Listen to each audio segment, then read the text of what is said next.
السلام علیکم ورحمۃ اللہ وبرکاتہ۔ ناظرین، امید کرتا ہوں آپ سب خیریت و عافیت کے ساتھ ہوگی۔ آئیے انشاءاللہ عز و جل آج کی اس ویڈیو میں اردو کتاب جنتی زیور کا پارٹ نمبر 10 ہے نا، پارٹ نمبر 10 انشاءاللہ عز و جل پڑھیں گے، اور اس کا بالکل سیدھا تعلق پارٹ نمبر 9 سے ہے۔ ٹھیک ہے، آپ دیکھ سکتے ہیں یہاں سے بات ابھی نئی بات شروع ہو رہی ہے، لیکن اس کا جو تعلق ہے آپ پوری یہاں سے میں بتاؤں گا تو ہو سکتا ہے آپ کو پوری بات سمجھ میں نہ آئے۔ ٹھیک ہے، تو آپ پارٹ نمبر 9 کو لازمی طور پر دیکھیے پارٹ نمبر 10 یہاں سے یہ شروع ہو رہا ہے نا۔ دوسری حدیث میں ہے کہ حضور صلی اللہ علیہ وسلم نے فرمایا کہ کیا فرمایا، دیکھیے، اللہ تعالیٰ نے 3 شخصوں کی امداد، 3 شخص یعنی 3 انسان، امداد یعنی مدد، اپنے ذمے کرم پر لی ہے، یعنی اللہ عز و جل اس کی مدد کرے گا، ہے نا۔ وہ غلام ایک ہے نا، وہ غلام جو اپنے آقا سے آزاد ہونے کے لیے کسی ہے نا قدر رقم ادا کرنے کا عہد کرے اور اپنے عہد کو پورا کرنے کی نیت رکھتا ہو۔ دیکھیے، وہ غلام جو آقا سے آزاد تو ہونا ہے، اب وہ کیا کرے گا، کچھ رقم رکھے گا، وہ ادا کرنے کا عہد، یعنی اس نے وعدہ کر دیا، پھر اس عہد کو پورا کرنے کی نیت بھی رکھتا ہو۔ ٹھیک ہے، یعنی یہ بڑی بات ہے یہ۔ دوسرا کیا ہے کہ خدا کی راہ میں جہاد کرنے والا، لڑنے والا۔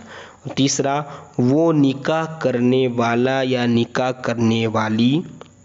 جو نکاح کے ذریعے حرام کاری سے بچنا چاہتا ہو، یعنی یہی نیت سے جو نکاح کرتا ہے تو اللہ اس کی مدد فرمائے گا بے شک۔ دیکھیں، عورت جب تک اس کی شادی ہے نا نہیں ہوتی وہ اپنے ماں باپ کی بیٹی کہلاتی ہے، مگر شادی ہو جانے کے بعد عورت اپنے شوہر کی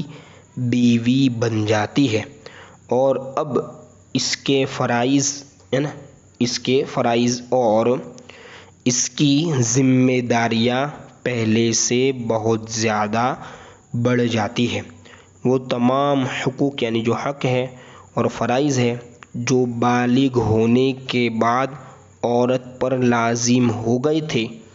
اب ان کے علاوہ شوہر کے حقوق کا بھی بہت بڑا بوجھ عورت کے سر پر آ جاتا ہے۔ ظاہر سی بات ہے،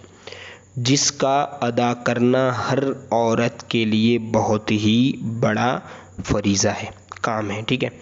یاد رکھو کہ شوہر کے حقوق کو اگر عورت نہ ادا کرے گی تو اس کی دنیاوی زندگی تباہ و برباد ہو جائے گی، اور آخرت میں دوزخ کی ہے نا بھڑکتی ہوئی آگ میں، ٹھیک ہے، بھڑکتی ہوئی آگ میں جلتی رہے گی، اور اس کی قبر میں سانپ بچھو اس کو ہے نا ڈستے رہیں گے، اور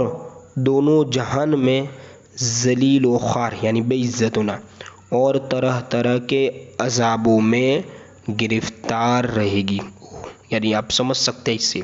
ٹھیک ہے، اس لیے شریعت کے حکم کے مطابق ہر عورت پر فرض ہے کہ وہ اپنے شوہر کے حقوق کو ادا کرتی رہے اور عمر بھر اپنے شوہر کی فرما برداری و خدمت گزاری کرتی رہے، یعنی فرما برداری یعنی حکم ماننا، ٹھیک ہے، حق ادا کرنا، حکم ماننا شوہر کا،